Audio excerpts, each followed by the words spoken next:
Shout out to DSP training. He trains some of my youth kids too, so shout out to him. The thing I think both teams can agree on is what you guys do, the work you guys do with the kids around in the neighborhood. I mean, before pregame and stuff like that, I believe you guys let them come on the field and you guys work with them and stuff like that. That's something that you don't see very often. Can you guys explain a little bit more about what you guys do with the kids?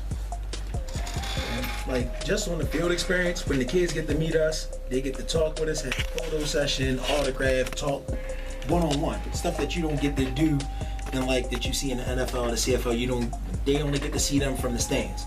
Here they get to one-on-one communicate with us, shake our hand, get pictures, learn a little bit on how to become a better player, a better student as well on the field. Off the field, we do, every team and every player from every team does whatever they can to give back to their community, which is a big thing that helps push this league even further. We got guys that coach in rec leagues, do their thing, not even just football, basketball, any other sports that they do, and then they're just out there promoting. Like, I know Parkville, they've been putting out, they having their shirts made and stuff, which is a great thing, putting the league out there. And from what I've heard, y'all also been at a couple of the youth things as well, pushing the people to be at the games. Because they have a great solid fan basis at their games. We have a good solid fan basis at our games as well. And when both these fans clash with this game, it's going to be erupting like crazy in there. It's going to be fun. It's not just going to be a game war on the field. It's going to be a fanfare war as well. Oh, trust me, we've already been heard it. So, being as though you guys are a lot more hands-on than the NFL and the CFL, how do you guys handle that responsibility of being, that role model to the younger ones, and to guys who look up to you as paid athletes, as well as coaches as well? A lot is going on right now in the NFL. A lot of the players, they're not thinking the stuff they do off the field is going to affect them on the field as well. We have to carry ourselves in a professional stance. Like, we can't go out here and be drinking and partying, drunk driving and stuff like that. We have to set a great example for the younger youth coming up. We can't just go out here and do basically whatever. We have to set a very positive example so they can be a lot better than we were coming up, or a lot better than we are now. And like you mentioned in your journey, a lot of young kids, they think it's NFL or bust. But looking at this league, it's like, if you want to chase your dreams, you can always still play. If you from Baltimore, you can't make it in the NFL, go to the league, to the arena league, and then just continue to perfect your craft and then to go forward. So with that being said, do you think you want to take it, a step further eventually? I would say you, but you did say you was old. Yeah. So. But see, for us, I could put it in this perspective. One like our player Ryan Clark, the fullback, he was in Pittsburgh Steelers training camp last year. Right. We got other younger players that's in this league as well that can do the same thing, and I preach to all of them to do the same thing. Even Jay Goody told him, take this film and take it to other teams, get an agent or whatever, and build your way up and get in. You can get in there. Like, people learn about Kurt Warner and stuff. We got a close homeboy that played with us in the flag leagues that also did this thing in college that played AF1, Douglas McNeil III. He was playing for the Portland Thunder, ended up signing with the Denver Broncos training squad, practice squad. Then at the end of the season, he just signed on the day after the Super Bowl, the day before the Super Bowl, he's on the Seahawks practice squad now. And he did his thing coming up from the lower ranks and worked his way up step by step. And a lot of these younger guys that's in this league and everywhere else, there's always a backdoor way to get the way you want to get to. It's just on how much work you want to put in. To piggyback off of that, right now with the league, I'm taking all the film that I get from this league and basically trying to find me an agent and go out here and shop around so I can get my talent somewhere else, take it to a higher level. Coach? Well, I want to go back to the giving back to the kids. I've been coaching a long time now. I coach all my athletes. This game is played with heart. It doesn't matter what talent level you are. It doesn't matter how big you are. It doesn't matter how fast you are. And like you said, not every player is going to make it to the NFL. But if you play with intensity, commitment, and heart, I've seen some of the smallest guys out there with the biggest heart. That's what we're trying to portray. Unfortunately, myself and my assistant coach, Matt Griever, shout out to Stembridge Team Lights Out, an indoor team for him, 11U. But all I ask my players is to give back, to show those kids, you know, what it's about to play this game. You show these kids that it's about the heart, it's about the commitment, and it's all out. Hard work always pays off. But other than that, I'm just privileged and honored to coach these guys right here at Parkville Baysharks. Got a heck of a team. We really do, with a lot of solid talent. And we're coming straight out, trying to knock the undefeated off. Yes. That's what we're trying to do this week. Every scrimmage we've had against these guys, we've came out pretty well top. So with this being our inaugural season, here with the BIFL, I encourage all your listeners to come on out this Saturday and come on out and watch a straight up fight. We're going to come out and we're going to fight. Both sides of the ball. Towson has great, talented athletes.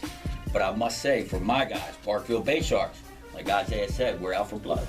Is that how you clenching his fist over there? Yes, coach. Hey, I just put it like this. Yeah, you got a great group of guys and you're privileged to coach them. He's more privileged to play against us. Yes, coach. Yes, coach. Yes. Hey, coach, I got a real. I don't mean to piggyback, but you said you was the head coach of the JVs at Chesapeake High School, right? Yes. I wanted to know how difficult is it to coach kids nowadays? The rules are different. How you can coach, how long the two-a-days are now. But I heard the rules changed. What can you do? Yes, the rules. I apologize, didn't mean to cut you off. The rules have changed over the past 2 years immensely. The grade point average in Baltimore County is now 2.0. When that happened, the first thing across Baltimore County is most of the teams we played, the Kenwoods, the Chesapeake, just speaking for Chesapeake, we lost half our roster just for grade point averages. But yes, in the two-a-days, they're not traditional two-a-days anymore. They're not. We can't go out and we can't have that morning practice. We can still have the morning practice and the evening practice, but they're not traditional two-a-days anymore. You know, we have to keep those kids in school. It's all about heat acclimation now, the concussions. That's the main focus, which actually, as a coach, works out well. You know, it has become more difficult to coach the high school game. But with that being said, this also brings up that athlete, the ones the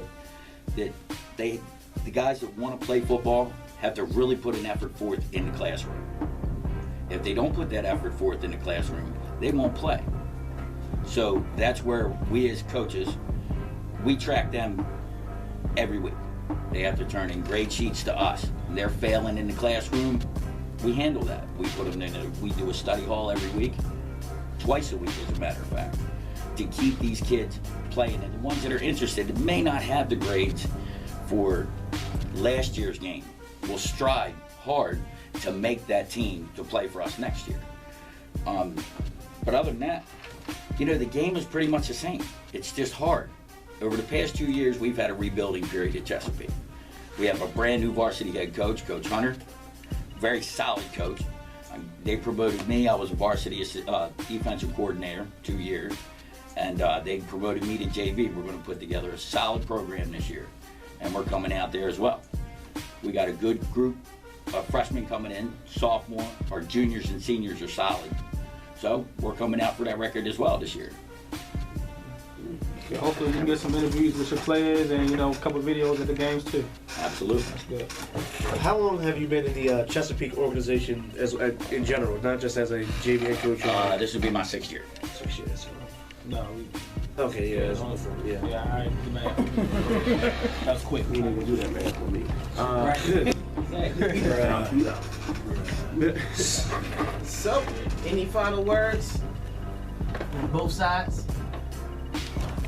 We'll see y'all old guys Saturday, man. Old guys. Y'all keep saying we old guys, but these old guys is cagey vets that know this game, and we gonna come out there to do our thing, shawty, and our thing is getting them W's. Only in America, folks. Coach, any final words? My final words were what I just stated earlier. There isn't any pro football around right now. Baltimore Ravens are off. If you want to come see a solid football game, heads clashing, pads clanging, and guys going 100 mile an hour up and down the field, come watch our game. Come on out. This is our inaugural season. I would like to see a full house. Everybody out there. So anybody here listening, hit them up on Facebook. Tell your friends about it. You want to come see a good football game, it's going to be this Saturday. It's going to be a clash. And can they find the programs on Facebook and Instagram? Yeah. Y'all can plug that real quick. Yeah, but also big shout out, and the one thing that we forgot to say, point blank period. The biggest man that we got to think about this, shout out to Robert Holmes, the man that started this league to give us all this opportunity to be doing this. Yes, sir. They can follow us on Facebook, Parkville Baysharks. You can add us on there and add our group page. For us on Facebook, Towson Thundercats, look us up. We are on there. Right, and you have it. April 18th, this Saturday, Towson Thundercats versus the Parkville Baysharks. Kickoff is at 7 p.m. Doors open at 6:15. Adults, once again, are $12. Children under 5 are free. Address is 4300 West Bay Avenue, Baltimore, Maryland, 21225.